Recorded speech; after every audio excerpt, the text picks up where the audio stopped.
It was a typical neighborhood party where people gathered in pre-organized groups.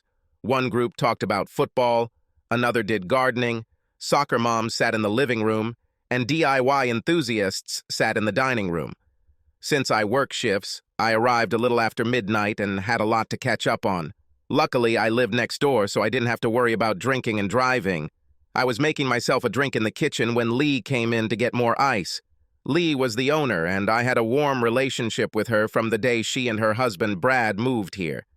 She knew I was interested, but we both knew it was never meant to be, and our relationship became a good-natured, semi-sexual, mutually beneficial relationship.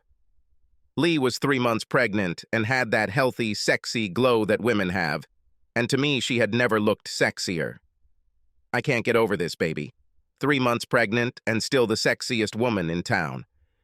You look good enough to eat. Lee beamed at me. Thank you, kind sir. All compliments are gratefully received. The doorbell knocked me out of a restless sleep.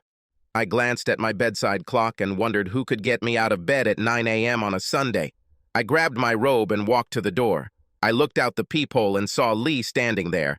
I opened the door, invited her in, and only then noticed how strangely she was dressed, high heels and a raincoat. But when I looked outside, I saw nothing but bright sunlight. Lee turned to me and said, "Did you really mean it last night when you said that, despite being pregnant, I was the sexiest woman in town?" I stared at her in some confusion. Why is she asking me such a question? Coming to my senses, I said, "Absolutely. All you have to do is give me a chance and I will prove it."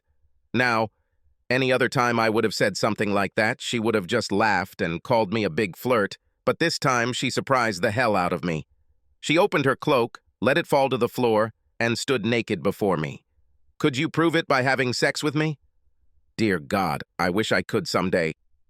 I picked her up and carried her to my bedroom, where we spent the next 3 hours doing everything we could to please each other. She was a tigress in bed, and every time I felt like I had given it all I had, she managed to get me back on my feet.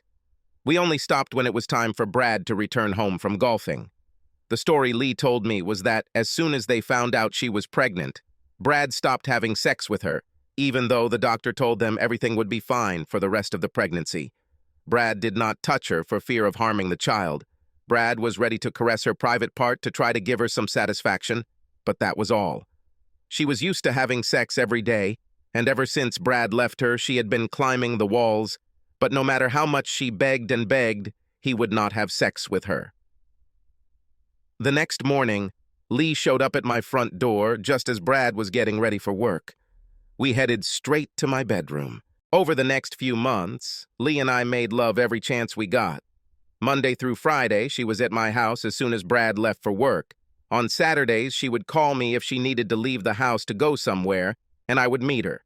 On Sunday, Brad played golf while Lee and I worked on our own holes. However, eventually, Lee went too far and we had to stop. She was finally giving birth to a little girl, and I began counting the days until the doctor cleared her to resume sex. But I was sorely disappointed. A few weeks after the baby was born, Lee came to my house for coffee. She thanked me for being her friend and for being there for her in her time of need. She told me that if I ever needed anything to just let her know. I told her that what I needed most was for her to get permission from her doctor so we could resume our sex life. Lee looked at me strangely and said, "We can't start over. Once the doctor says everything is okay, Brad will take care of my needs." And so it was. Soon, she and Brad returned to their daily routine, and I was left with a longing that could not be quenched. I stopped going to neighborhood parties where I might see her, and generally did everything I could to avoid her. One morning, she knocked on my door and invited me to have coffee with her. She directly asked me why I was acting like a stranger. I chuckled and denied it before he couldn't stand it and told her the truth. I just couldn't stand being around her after what we had together, knowing it would never happen again. "I thought we were friends," she said. "No, Lee, we were much, much more than friends. And that's something I can't forget." The next 6 months flew by. I had several girlfriends, but none of them could hold my attention for long. Sometimes I saw Lee in her backyard and felt an unbearable sadness. And then one morning the doorbell rang. I opened the door and saw Lee standing there. I moved aside to let her in, and as I turned to close the door, I was just in time to see her dress fall to the floor. Naked, wearing only high heels, she smiled at me. "Guess what, lover? I'm pregnant." Subscribe to our channel so that your second chaff doesn't cheat on you, and go ahead and listen to the next story, because this story is nothing compared to the next one. If you're under 18, don't even think about listening to the next one.